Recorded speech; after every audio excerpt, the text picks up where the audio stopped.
I was born in the birthplace of civilization, in Mosul, Iraq, to be exact. It's about 120 degrees during the day, and it's not that much cooler during the night. I remember those sleepless summer nights when we had no water, no electricity, and when mosquitoes came in waves.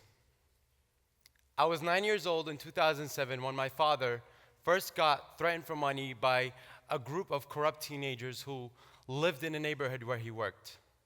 My whole family was under the threat of being killed.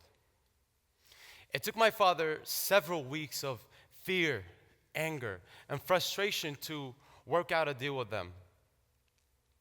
And on top of that, my parents still went to work, bought groceries, raised me and my brother, and fed us like nothing was happening.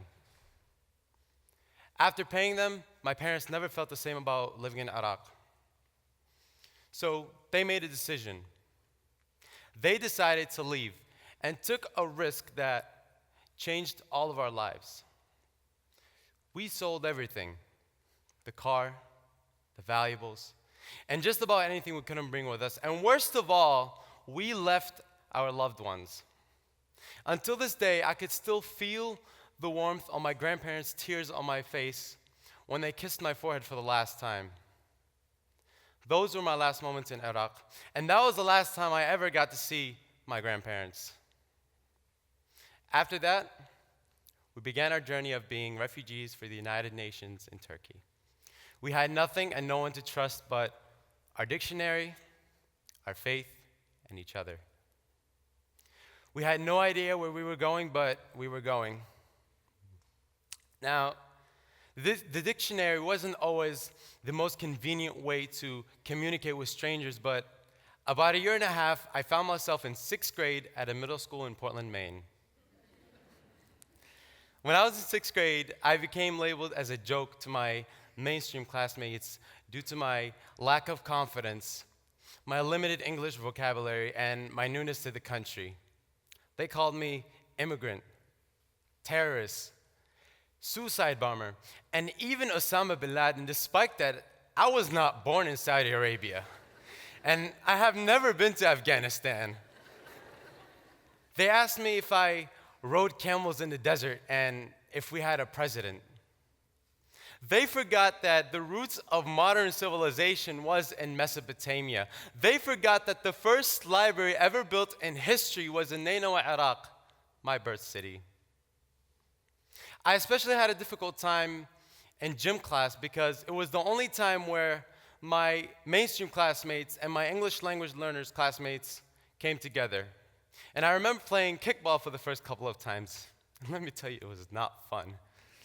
I remember that one time when, as soon as I kicked the ball, I started running from base to base, and as I was approaching the home base, I took a glance at my mainstream classmates, and I noticed that they were laughing and chanting sarcastically, saying, "Keep going, Salim, keep going."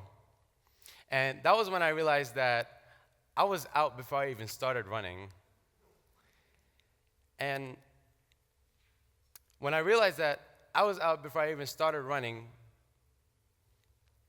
day by day, I began getting used to those looks. I began getting used to working alone, and I was categorized and labeled so much that I was convinced that I didn't belong here.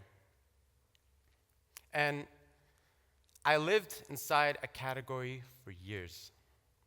But I wanted to be more than just a category. I did not want to be known as the immigrant kid. I did not want to be known as the Iraqi kid. I did not want to be known as that kid who doesn't know what's said to him half the time because English wasn't his primary language. Because that kid has a name. His name is Salim Ayman Salim. So I took a risk.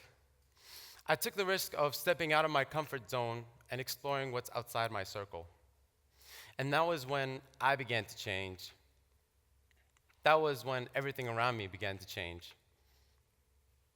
Taking risks is risky.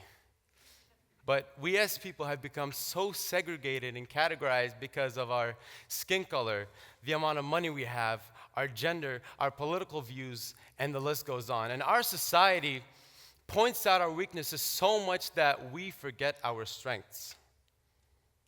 And taking risks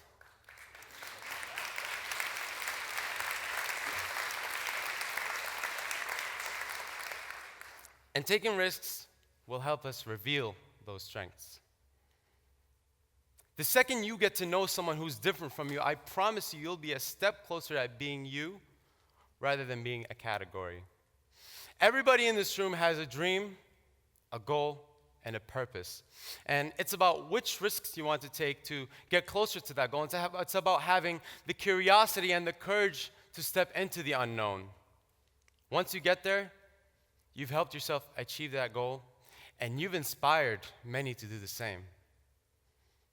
I still haven't found myself yet, but I can tell you that through these risks, I am getting closer to finding and knowing my inner self, my true self. I will not let a category decide my fate. I will not let a label change my name, and I will definitely not let the risk of speaking here set the limit for my journey.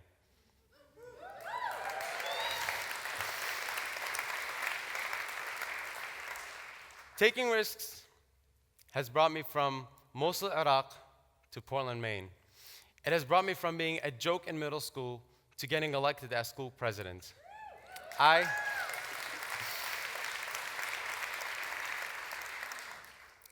wonder where taking risks will take you all. Thank you.